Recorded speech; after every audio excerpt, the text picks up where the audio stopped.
Bismillahirrahmanirrahim. Assalamualaikum warahmatullahi wabarakatuh. Kali ini saya ingin membahas tentang mukjizat Al-Quran, tapi kemungkinan akan ada kaitannya mukjizat Nabi juga. Nah, mungkin kalian sudah tahu bahwasan mukjizat mukjizat itu kan sebuah peristiwa yang dari Allah Subhanahu wa taala, dari kekuasaannya atau kebesarannya itu tersebut dari Allah itu. Nah, mukjizat itu biasanya digunakan oleh Allah itu untuk mengingatkan manusia akan utusannya, terus para rasul yang didukung oleh kekuasaan dari langit.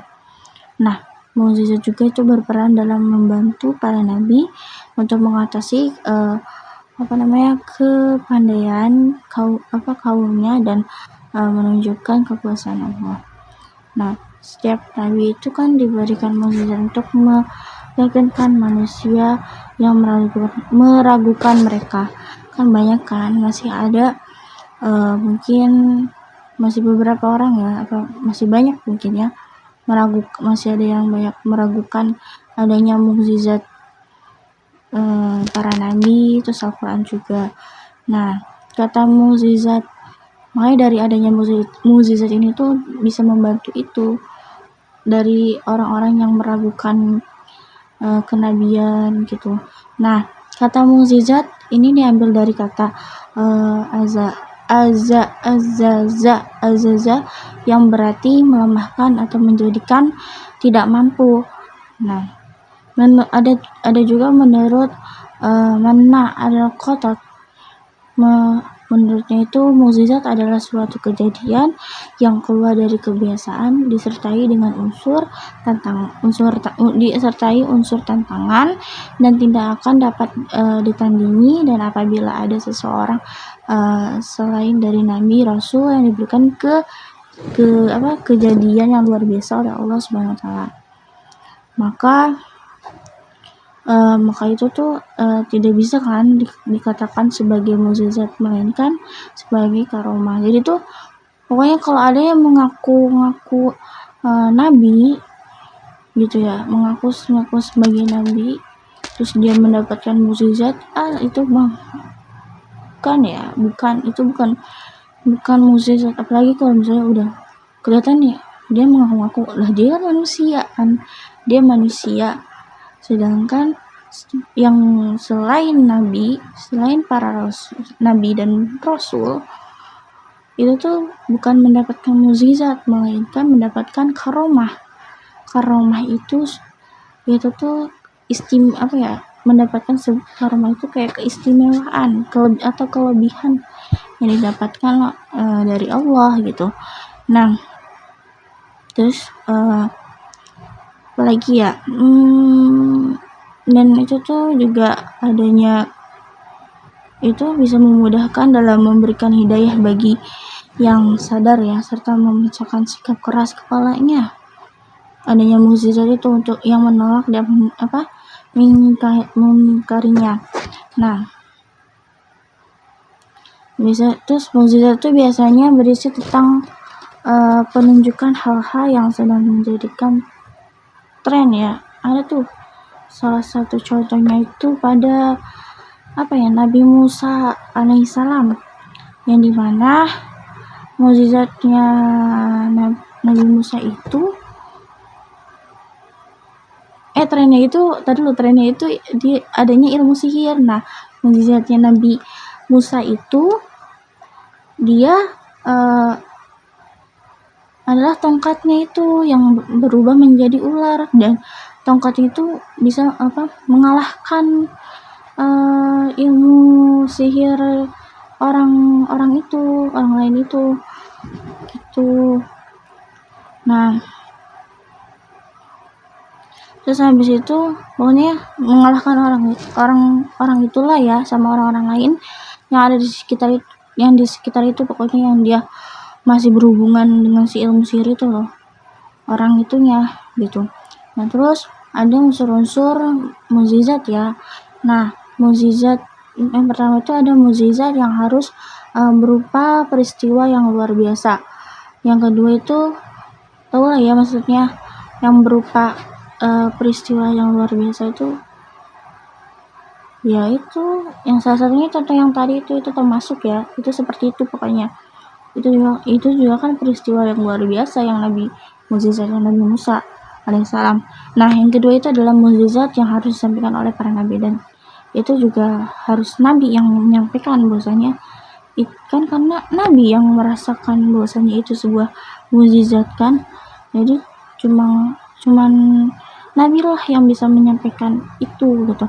Nah, mukjizat yang ketiga ya, mukjizat harus mengandung tantangan terhadap yang meragukan kenabian. Ya, itu harus sih. Nah, yang keempat ini adalah mukjizat tidak bisa dilawan atau dikalahkan dari para penentangnya. Iya tuh, mukjizat mah tidak bisa, kan hanya Allah lah yang merencanakan yang ngasih mukjizat itu kepada para nabi dan rasul gitu kan. Terus juga macam-macam mukjizat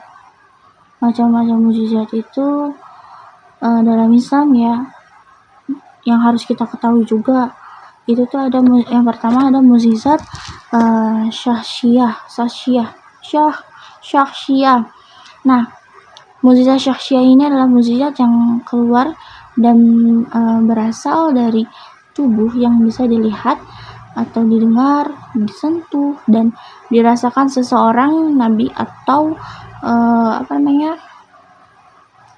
seseorang yang dirasakan oleh nabi atau rasul, seperti peristiwa air yang keluar di jari-jari itu lah, di jari-jari Rasulullah, di celah-celah jari Rasulullah SAW. Terus juga ada cahaya bulan yang memancar di tangannya Nabi Musa alaihissalam dan lainnya.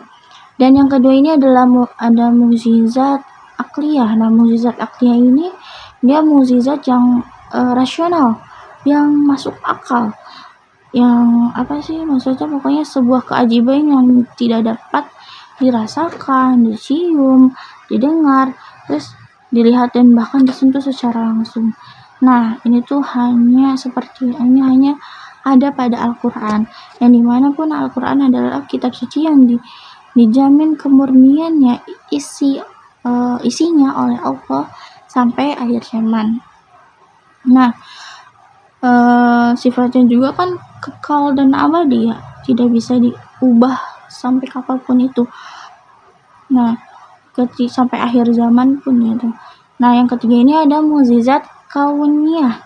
Nah, mukjizat kauniyah ini mukjizat yang memiliki kaitan dengan peristiwa alam seperti misalnya tuh dia tuh kayak peristiwa bulan yang dibelah menjadi dua oleh Nabi Muhammad SAW. Terus juga ada peristiwa yang lautan merah terbelah pakai tongkatnya Nabi Musa alaihissalam gitu. Nah, terus juga ada yang terakhir bukan terakhir, ini yang keberapa tadi? Ketiga ya. Ini ada mukjizat hasyiyah. Ini mukjizat mukjizat hasyiyah. Pokoknya mukjizat ini masih lanjutan bahwasanya mukjizat hasyiyah ini sifatnya itu tidak kekal. Artinya bahwa hanya berlaku pada masa-masa atau zaman-zaman nabi tertentu. Gitu. Dan jenisnya juga ya mukjizat nabi terdahulu juga jenisnya ya mukjizat hasyiyah.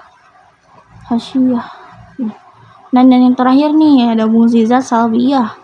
Nah, mukjizat salbiyah adalah mukjizat yang membuat sesuatu yang tidak berdaya. Itu seperti peristiwa yang Nabi Ibrahim dibakar sama Raja Namrud. Ini bukan sih Raja Namrud. Terus dia tuh udah dibakar kan, tetapi apinya tuh tidak kesentuh ya, tidak apa sih, pokoknya tidak tersentuh. Dan akhirnya pas dia udah itu tuh pokoknya apinya tuh tidak membakar, kayak dilindungi, pokoknya apinya tuh tidak mampu membakar tubuhnya, seperti sudah iniin sama Allah gitu, dilindungi gitu. Terus malah apinya itu berubah menjadi dingin kan, itu masya Allah kan, itu juga salah satunya juga sebuah mukjizat gitu. Jadi ya mukjizat, sebuah peristiwa yang luar biasa dari Allah, dan suatu bukti juga bahwasanya ada loh sebuah mukjizat para nabi itu. Nah, gitu aja sih. Sekian dari saya, kurang lebihnya mohon maaf, karena kesempurnaan itu hanya milik Allah, dan kurang lebih mohon maaf dalam penyampaiannya. Wassalamualaikum warahmatullahi wabarakatuh.